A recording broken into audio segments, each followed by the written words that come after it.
For 160 million years, the dinosaurs ruled the planet. From their humble progenitors in the Triassic to tyrant lizard king of the late Cretaceous, Dinosauria was a clade unmatched in its domination. And then, 66 million years ago, that came to an abrupt and near total end. With the sole exception of aves, every clade of dinosaur went extinct. But what if they hadn't? Dragons of the Cenozoic follows the development of a world where the KPG event took place, but where a little bit of luck allowed a handful of species of non-avian dinosaurs to survive in a refugium in eastern Antarctica. This is the story of how the greatest dynasty the world has ever known recovered in a world they no longer ruled. It has been 100 years since the world ended, and one could be forgiven for thinking it hadn't. There are no old-growth forests, and gymnosperm trees have yet to fully recover. But amid the ashen husks of dead trees stands a few persistent survivors, and at their base, a menagerie of angiosperm flowering plants and ferns create thickets and bramble. It is not a silent forest either. The whistles and chirps of birds and insects fill the air. And on the forest floor, small birds, reptiles, and mammals clamber through the leaf litter, scrounging for food. This particular bird is not a member of aves. It is an elasmarian that will one day be known by a species of hairless apes as Omegadromius. And this Jenny is a recent colonist of the area. In this western region of central Antarctica, no herbivores managed to survive the KPG strike and the impact winter that followed. Much like the Tulloch Formation in North America, even small herbivores failed to survive the impact, leaving only small detritivores to lay claim to the region. However, again, like the Tulloch Formation, small herbivores that survived the extinction event in distant refugium have begun to colonize the area as the ferns and angiosperms terraform it.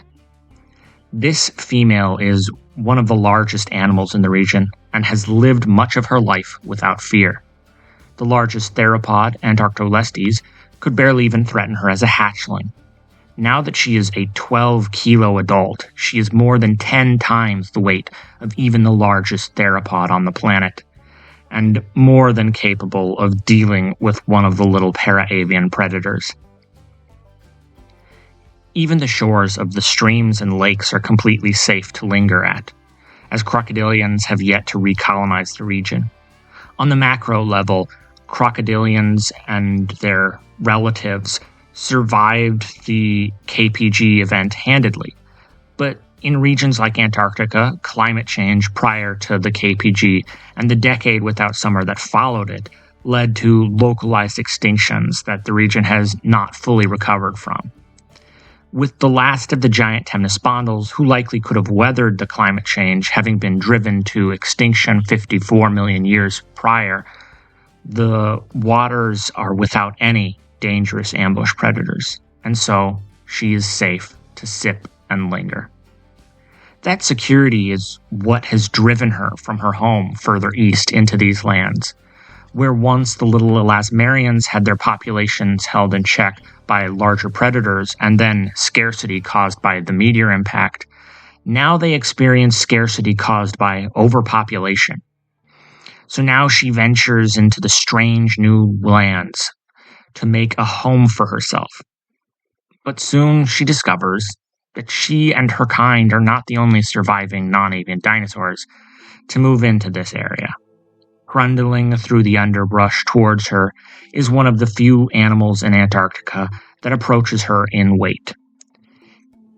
It is a strange animal that walks a lot like our Jenny, but is covered in scales and osteoderms rather than feathers. And it looks a bit like someone smashed together a tatuara, a turtle, and an elasmarian. The strange animal pays the little female no mind as it searches the underbrush for fungi, seeds, and shoots. 100 years prior, the strange little animal's armor would have served a secondary purpose to defend itself from attack by animals like Imperabator or adolescent Megaraptoran. But long after the large theropods are dead and gone, they still see use in their original purpose, conflicts between males during the mating season. But that's something our Jenny doesn't have to worry about. The plant life here isn't fully recovered. Acid rain still harms the trees, and it will be a few thousand years before the last of the damage from the impact has completely vanished.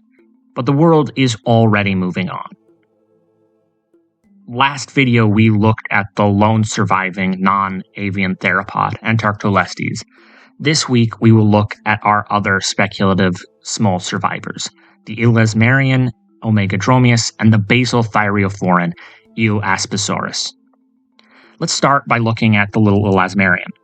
Omegadromius alpha-dracon, or Last Runner, First Dragon, a name which references Revelations 22:13, as its presence before and after the KPG marked it as one of the last of the non-avian dinosaurs of the Mesozoic and one of the first dragons of the Cenozoic.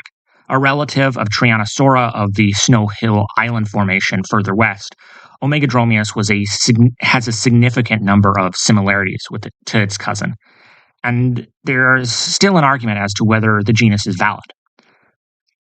Prior to the KPG, these animals popped out at about 1.8 meters long, most of which was tail, and about 13 kilos in weight, making them about the same size as Tyrannosaura, but significantly smaller than the third Antarctic elasmarian of the Maastrichtian, Morosaurus, which, because of its size, had a more extensive range than either of its small relatives, but was never an option for surviving the KPG. Like Tyrannosaura and other elasmarians, Omegadromius was built for speed. Its slim metatarsus and more developed caudal femoralis lent themselves to swift running through the Antarctic underbrush. However, unlike Tyrannosaura, Omegadromius had a longer tail, which, despite hindering its ability to escape predators in some ways, was a sexually selected trait similar to peacock feathers.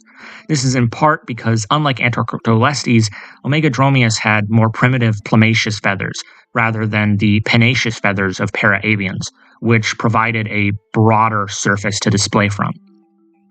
The long banded tail, along with the bright green and red heads of males, are significant indicators of animal health, which ultimately led to them having a longer tail than their western Antarctic cousins, despite it being not advantageous.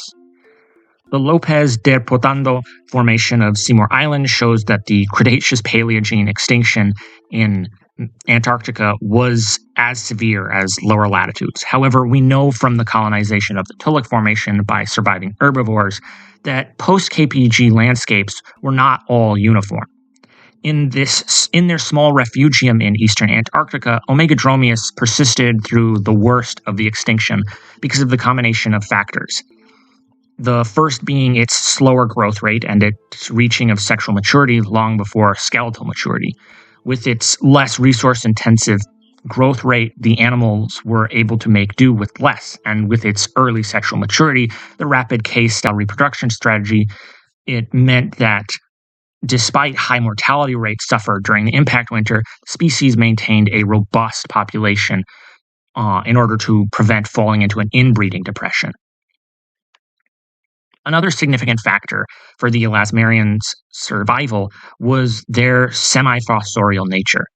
Similar to the Thescelosaurs, the little elasmarian dug burrows underground to nest in during the prolonged Antarctic winters. This protected many of them from the worst of the global forest fires that spread after the impact.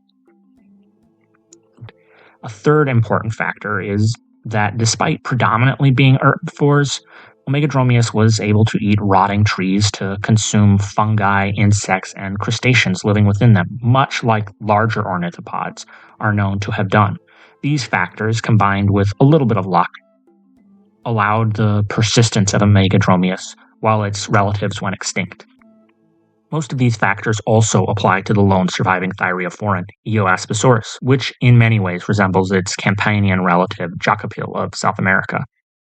With 28 million years between Jacopil and Eoaspisaurus, there is a large ghost lineage between the two. However, this is significantly more subdued than the nearly 100 million year gap in the fossil record between the older basal thyreophorans like Celodosaurus and Jacopil.